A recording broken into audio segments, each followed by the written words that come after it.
Welcome to This Birding Life, a podcast for birdwatchers everywhere. I'm your host, Bill Thompson III. For the past decade, This Birding Life has made its home here at Birdwatchers Digest, the magazine for birders who love to read and readers who love to bird. You can enjoy the fantastic content of Birdwatchers Digest in either print or digital form.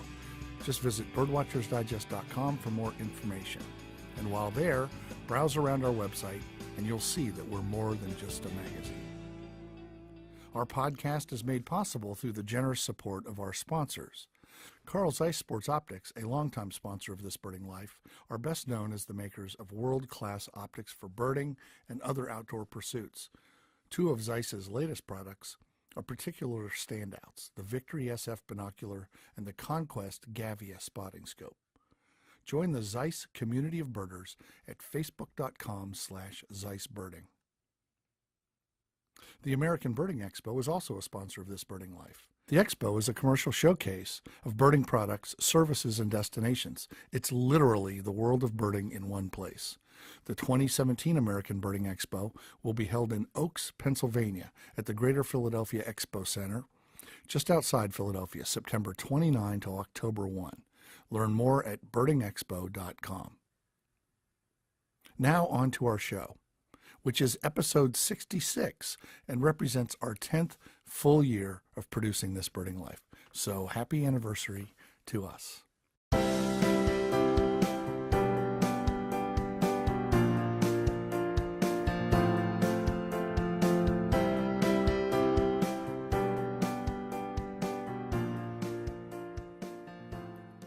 Of all the factors in today's world contributing to declining bird populations, there is one that, despite being alarmingly devastating, has the potential to be eliminated or at least greatly diminished: cat predation on wild birds. The American Bird Conservancy estimates that there are more than 100 million feral and outdoor pet cats in the United States, and these unnatural predators kill more than 1 billion, with a B, wild birds annually. This incredible and unnatural pressure on birds is particularly impacting species such as the least tern and wood thrush, which are already in steep decline from loss of habitat and other environmental factors. In 2016, ornithologist Peter Marra and natural history writer Chris Santella teamed up to write a definitive book about this problem of cat predation on wild birds. The result is Cat Wars: The Devastating Consequences of a Cuddly Killer. This book has been hailed as an engaging, authoritative, and compelling treatment of a super complex subject by both birders and nature-oriented readers. And it's been roundly criticized by feral cat advocates as being unfairly biased against one of the world's most popular and populous animals, Felis catus, the domestic cat. In this episode, I interview co-author Peter Marra about the book, the cat predation problem, and associated issues and topics. Here is our conversation. Peter Marra, welcome to This Birding Life. It's a pleasure to talk to you, and I know that you're the director of the Smithsonian Migratory Bird Center. Can you tell us a little bit about what you do there and what your background is? And then we're going to get into your latest book. Yeah, so I've been at the Smithsonian for almost 17 years now. Prior to that, I was at Dartmouth College doing my PhD. Before that, I was at the Louisiana State University, and I've been studying birds all my life. Throughout the U.S., I was a big birder ever since I was very young, 6, 7, 8 years old. Spent a lot of my time birding with Noble Proctor. I'm growing up in Connecticut. And nice. Then went to LSU and trounced around the tropics with the likes of John O'Neill and Ted Parker for a long time. There was an expedition I was on. There was a book written about it called A Parrot Without a Name. If you listeners haven't read that, I really highly recommend it, by Don Stapp. It's just a great book about collecting. And I was the pain-in-the-ass kid in the boat that was always in the water. So I've got a long, storied history in birds and conservation. And which kind of makes you uniquely qualified to be one of the authors of Cat Wars. The subtitle is The Devastating Consequences of a Cuddly Killer, that you and Chris Santella wrote. And this book came out, I guess, about a year ago, and it has stirred up quite a lot of conversation, and I would say probably some controversy too. What inspired you to write this book, Peter? You know, I study a lot of different things that are impacting wildlife and birds in particular. Habitat destruction, climate change, cats, buildings, a variety of things. And the cat thing is one of those threats that is probably the most significant direct threat. But it's also one in my mind that has an easy solution, or at least has a solution that makes sense from every perspective possible. And so I decided to try to bring as much of the evidence forward as we possibly could to remove that threat. And I felt like the science, there'd been a lot of science, but we needed to have a book that was written in a way that would be enjoyable to read for most of the public, so we could get the message out there even further. Yeah, and it's interesting because I was familiar with Chris Santella's books, his 50 Places to Go Bird Watching Before You Die and all that stuff. And of course, he and I've never met him in person, but he and I have exchanged CDs. He's a musician as well. And so I was pleased to see that he was a co-author on it. What were your roles as the two authors of the book? Chris and I are very, very old friends. We've known each other since middle school. And our common bond is we like music. We don't play together, but we're more fishing buddies. Oh, cool. So we've been fishing together since our days in Connecticut. And we've stayed in touch. He's my oldest friend, probably. Nice. I told him about the book, and I was going to write it, probably from more of a scientific perspective, but the more we talked about it and what I was trying to accomplish, it was clear that it really needed to be written for more of a popular audience. And so Chris offered to join in, and I said, great. And so we basically, I wrote half and he wrote half. I focused on the science, he focused on some of the interviews, which I knew I couldn't do because I'd already had a presence in this world, and I knew people may not want to talk to me. Right. And so Chris did a lot of those interviews. Chris wrote a lot of the more human dimension components of the book. Well, I think the book does a really fine job of taking a prickly, thorny topic and walking the reader through it in a logical way without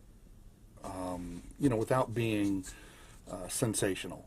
There's plenty of sensational stuff, and I'm going to ask you for some of those statistics here in just a second, but I thought it did a fine job of covering the subject and doing it with a fair and impartial eye, basically just focusing on the devastation, and that there are, as you said earlier, solutions to mitigate or reduce or eliminate the devastation of feral cats and wild bird populations. So lay out for us, Peter, what the problem is, just in a nutshell, and then if you can, if you have them at your fingertips, share with us some of the statistics for the impact that feral cats have on wild bird populations.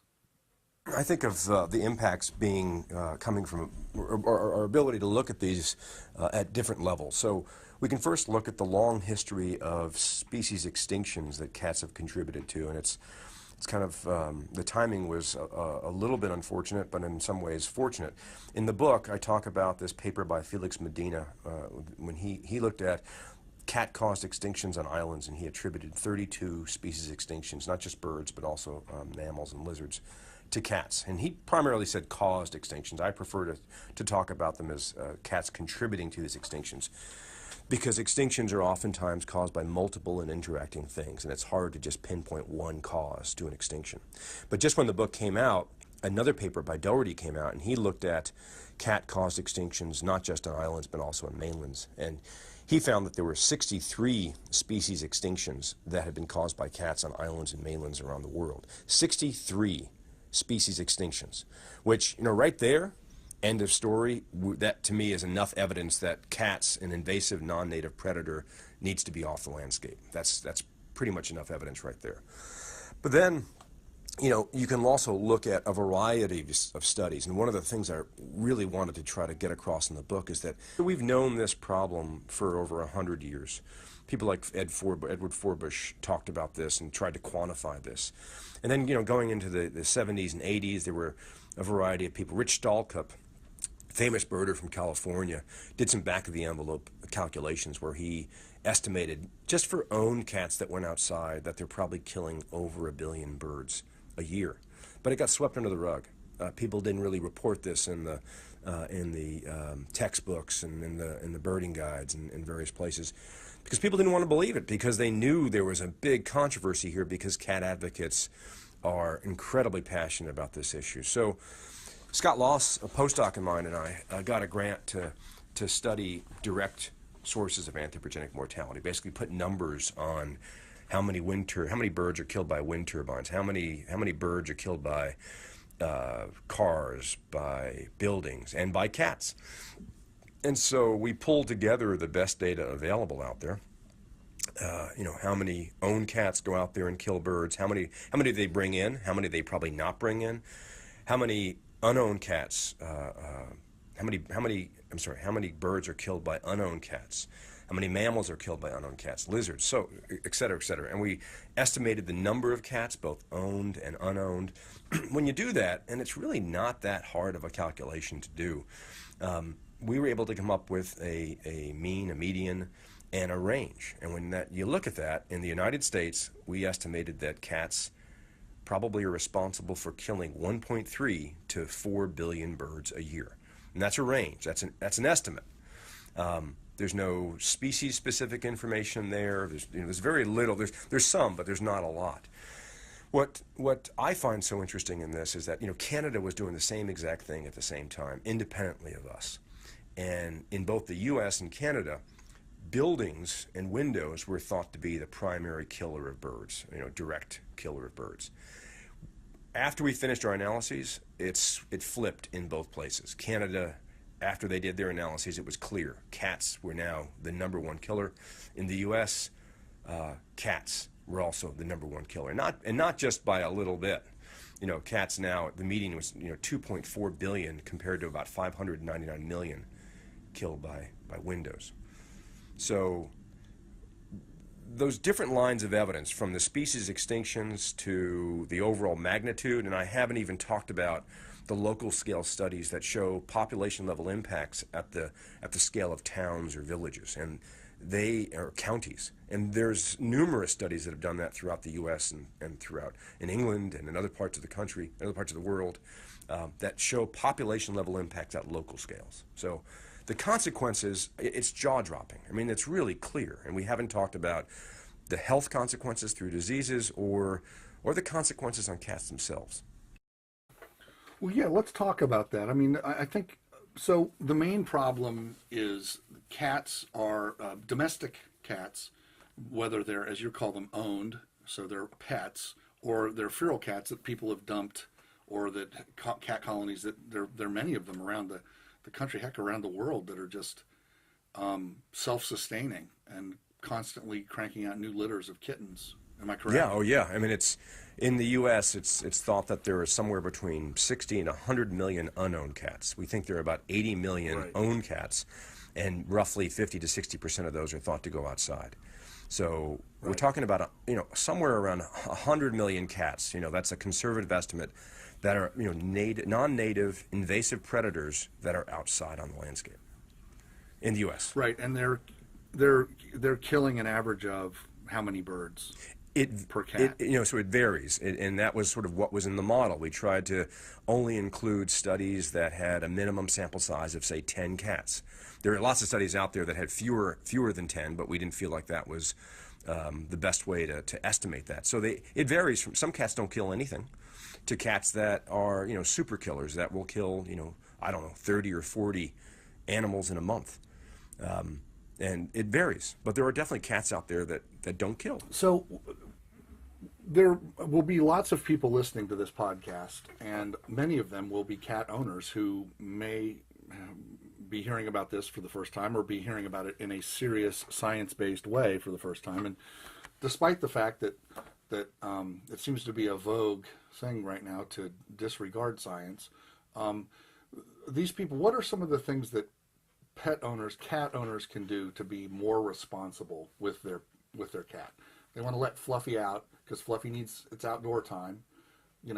What should they be? What are some things that they can do to be responsible pet owners to let their cat have free time? And then what are some of the bad things that can happen to cats that are allowed to roam free, that are owned cats, like owners that let them out in the morning and go off to work and come back and let them back in the evening?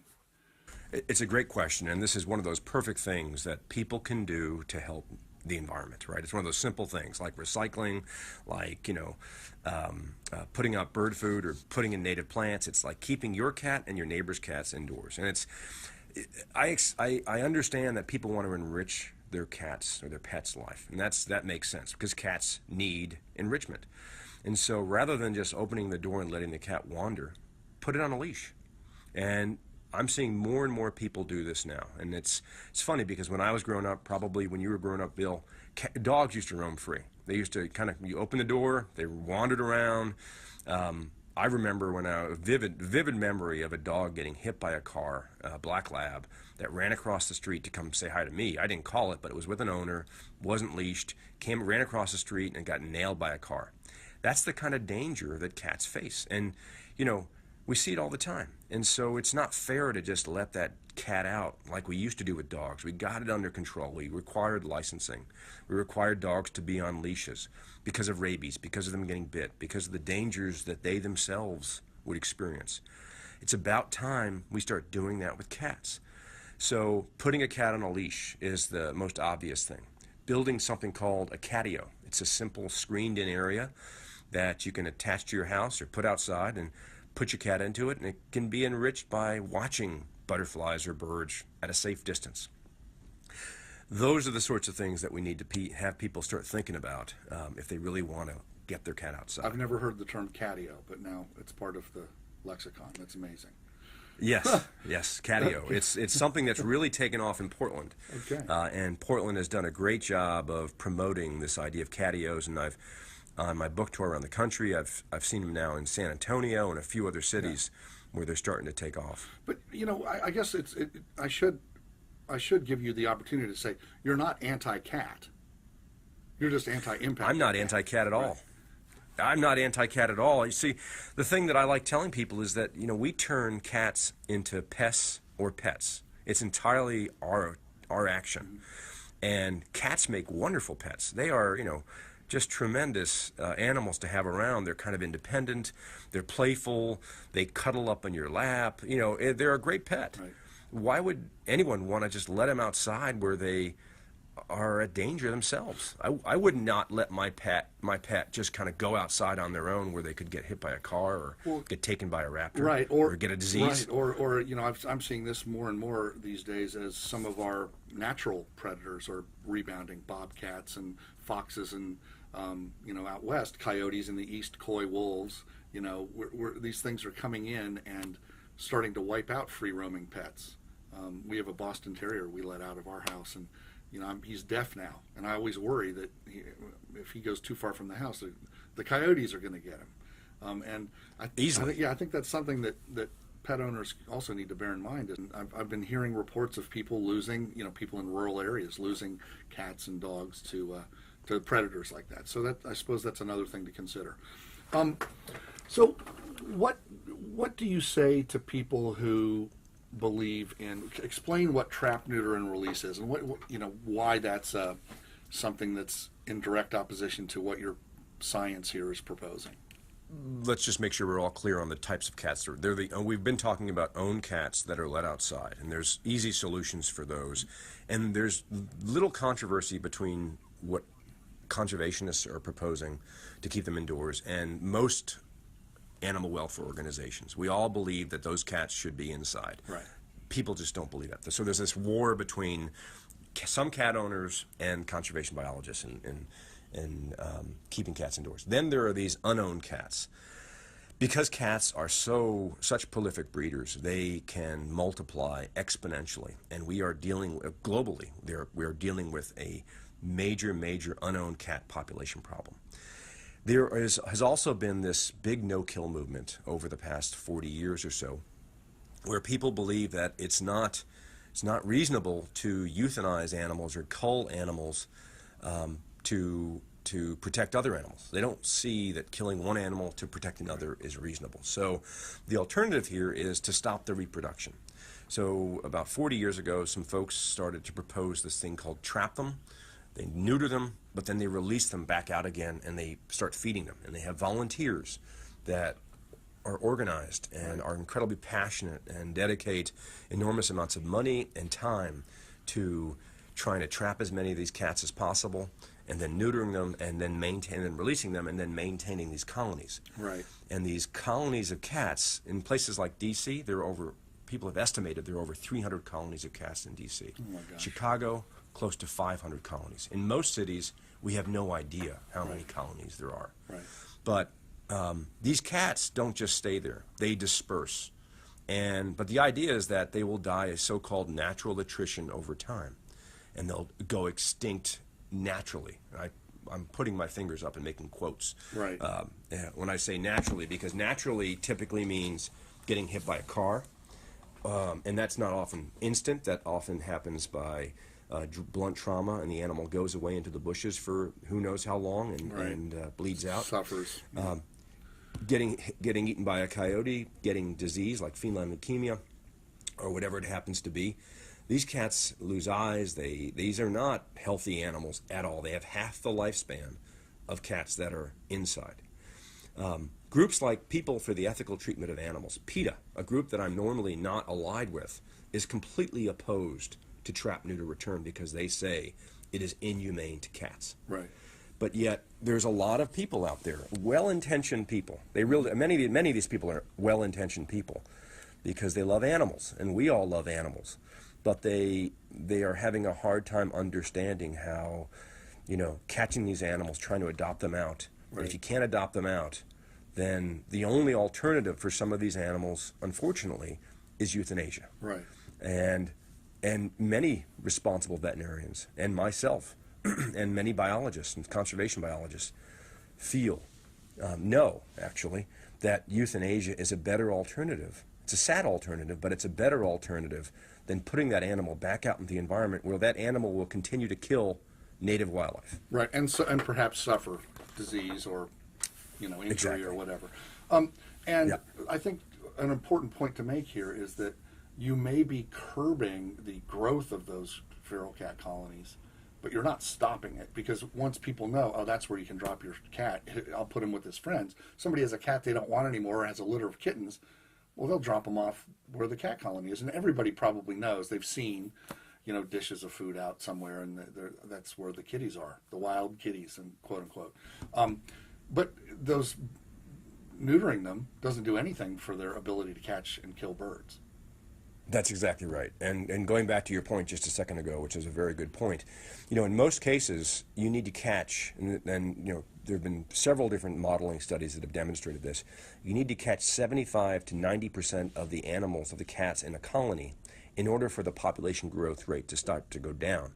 But because those colonies do exactly what you just said, they are magnets for further cat abandonment, it's almost impossible to reach those levels of sterilization.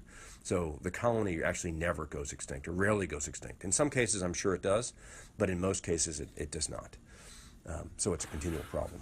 So you talk in the book a little bit about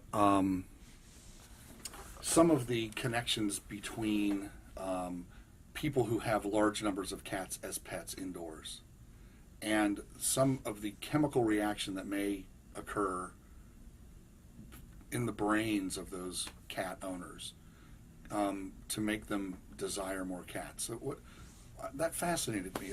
I'm wondering, is that scientifically solid stuff?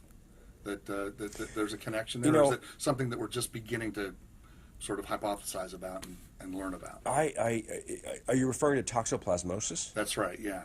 Yeah. So I don't know about the attraction to want more cats, but the toxoplasmosis connection is a really interesting one that it's been demonstrated to cause all sorts of physical responses and now psychological responses, and we're learning more and more about it every day. Let me just back up a bit and describe a little bit about what we know about Toxoplasma Gondii, which is a protozoan parasite that breeds only in cats, not just domestic cats, but also in bobcats and pumas and a variety of species. There are a variety of different types of Toxoplasma Gondii out there, but because cats are so abundant, that's what our environment is primarily been contaminated with. So Toxoplasma Gondii breeds only in cats, and then cats can shed millions of these oocysts, which are basically these microscopic stages of Toxoplasma Gondii, into the environment. And these oocysts are some of the most resilient things on the planet. They survive for multiple years in the environment. They survive frozen soil, marine environments, freshwater environments. They don't go away. And the idea here is that when a prey item, like a bird or a small rodent, ingests an oocyst, it changes, that oocyst changes into a couple different stages, but it eventually makes its way up to the brain of that intended host, like a mouse, and it changes the behavior of that mouse or that rat. So it goes from being fearful of cats to being attracted to cats. And it's called a host manipulation hypothesis. And this has been demonstrated in the lab multiple times, where they've done, used mice and infected them, looked at pre-behaviors and post-behaviors after they've infected them. And in all these cases, the mice or the rats change their behavior and then become attracted to cats. And the whole idea here is that this parasite is manipulating its host so that prey item will be eaten again by another cat, and that host can start its cycle again and reproduce sexually back into the cat. It's fascinating stuff. The problem is that there are lots of unintended hosts that ingest those oocysts as well, including humans. And the way most people are familiar with this is if they've ever been around a pregnant woman, or if pregnant women are told by their doctors not to change the kitty litter box. And that's entirely because of the possibility of ingesting a Toxoplasma oocyst, which could cause a miscarriage, causes mental retardation, all sorts of mental problems with a fetus. And we still see that a little bit in the U.S. We've gotten it under control here, but it's still a big problem globally. The problem now is that many of us, up to 22% of people in the United States, and it's thought to be up to 30% of people in the world, are infected with Toxoplasma Gondii oocysts. It's not something you get rid of. Once you're infected, you're always infected. And there have been numerous studies now that have clearly shown a relationship between Toxoplasma Gondii infection and things like schizophrenia, bipolar disorder, suicide risk, a variety of things. And the cat people will tell you, oh, those are just correlations. Well, there are papers out there that have pulled together all of the evidence, and they've done what's known as called a meta-analysis. And the weight of evidence towards this relationship between Toxoplasma Gondii infection and a variety of behavioral disorders like schizophrenia and suicide risk is stunning. It's really stunning. And not only that, these And what can be done about that? I mean, what can be done? There's nothing.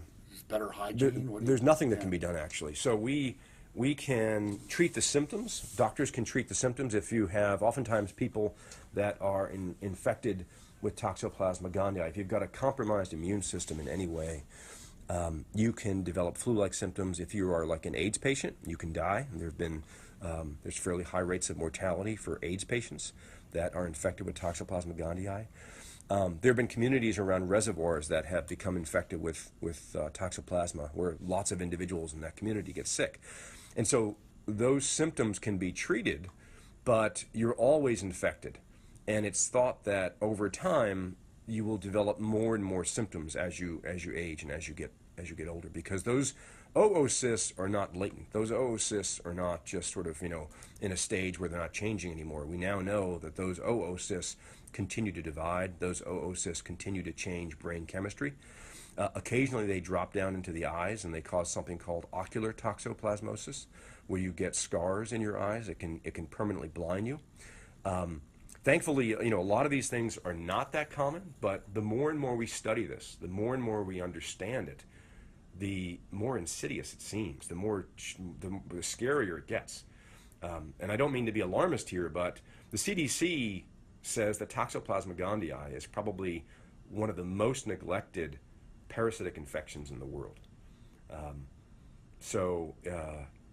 It's doing some amazing behavioral things to humans that we really need to get a better understanding of. Yeah, well, that's frightening stuff for sure, and certainly may make a few of our listeners think differently about cats in general. So you end the book with a chapter that's called "What Kind of Nature Awaits." So what are the trends you're seeing, and where do you think the future is going to lead us in terms of this impact of cats on wild bird populations, and where do you see that headed? So, you know, right now in the United States, we're looking at about a 35% decline, or about 35% of our species experiencing significant decline. So in the last 40 years, like over 50% declines. That's really alarming to me. And that's not just birds, it's a variety of species, some of which we don't even monitor. And, you know, of course, habitat destruction is by far the biggest problem, but just like in medicine, we don't just deal with the number one killer of humans, we have to deal with all of these things, and cats are one of these biggest threats. And so, yeah, we've got some challenges here, but we've gotten this under control. We've gotten cats off of islands. We have solved the problem with DDT. We know how to do conservation. We know how to do it. And I'm confident that by bringing the science forward in books like Cat Wars, in documentaries, in a variety of different ways to educate people, that, you know, sanity will prevail here. And people value birds. I think people value birds as much, if not more, than they value cats. And I don't really see that there has to be a choice here, really. People can still have their cats, have their cats indoors, and be responsible about that. And that really just makes so much sense to me. Mm-hmm. I'm optimistic. Yeah.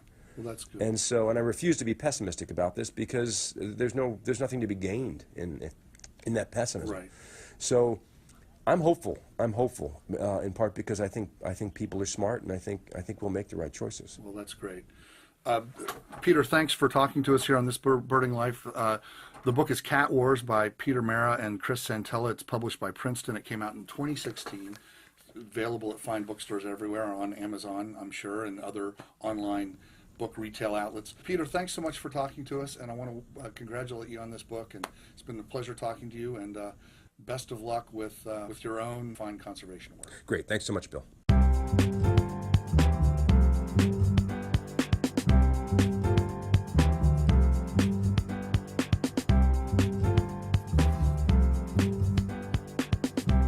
The book is Cat Wars, The Devastating Consequences of a Cuddly Killer by Peter P. Marra and Chris Santella, published by Princeton University Press.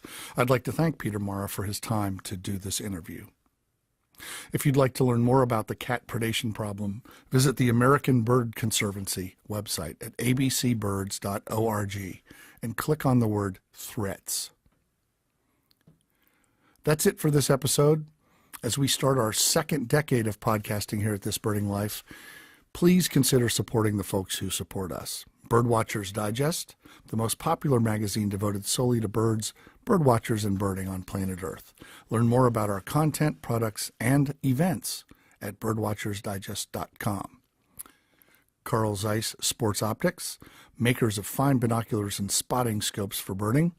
You can learn more and join the Zeiss community of birders at facebook.com/ZeissBirding. Carl Zeiss, we make it visible. And thanks to the American Birding Expo, delivering you the world of birding in one place. Come celebrate the birding lifestyle with us this fall in Philadelphia, Pennsylvania, September 29 to October 1, 2017. Start planning to attend now at birdingexpo.com. Finally, if you like this podcast, please consider sharing it with your friends and fellow birders. You can use the hashtag #ThisBirdingLife or simply tag them using the link from any episode. We're easy to find if you search for This Birding Life podcast on any search engine. Until next time, this is Bill Thompson III saying thanks so much for listening for all these years. We really appreciate it. and I'll see you out there with the birds. Laters.